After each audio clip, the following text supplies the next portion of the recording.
नमो नमः। जय श्री सीताराम। आज हम सभी चर्चा करेंगे कठोपनिषद पर। इसमें प्रथम वल्ली के प्रथम अध्याय में नचिकेता उपाख्यान आता है। उषण हवै वाजश्रवसः सर्व वेद समददौ तस्य नचिकेता नाम पुत्रास।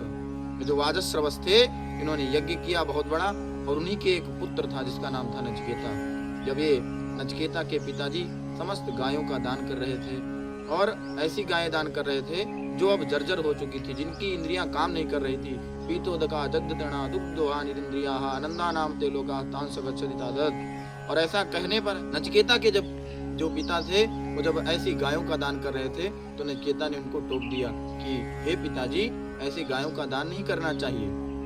उनके पिताजी जो थे वो रुष्ट हो गए, और जब नचिकेता ने ये प्रश्न किया कि आप मुझे किसको देंगे, 2 बार पूछा, 3 बार पूछा, और जब ऐसा बार बार पूछा तो नचिकेता के पिता ने कह दिया कि मैं तुम्हें यमराज को देता हूँ। और वो यमराज के पास चले गए, और यमराज उपस्थित नहीं थे अपने लोक में। वहां जाकर के 3 दिन प्रतीक्षा की, और जब 3 दिन प्रतीक्षा की, यमराज ने नचिकेता से 3 वरदान मांगने को कहा। उसके पहले जो चर्चा आती है कि वैश्वानरः प्रविशत्यतिथिर ब्राह्मणो गृहान।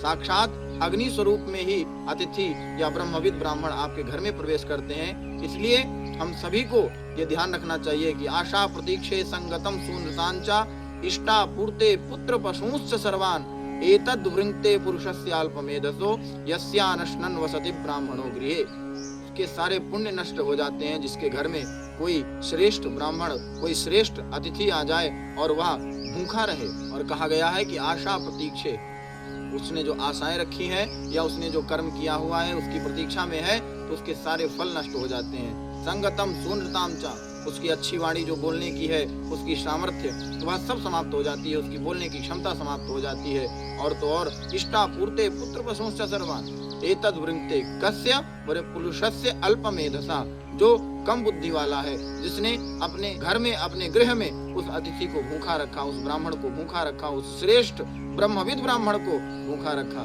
इसलिए हमको ध्यान देना चाहिए कि हमारे घर में यदि कोई अतिथि प्रवेश कर जाए तो उसकी सहायता करनी चाहिए, उसको भोजन इत्यादि करके संतुष्ट करके और फिर भेजना चाहिए।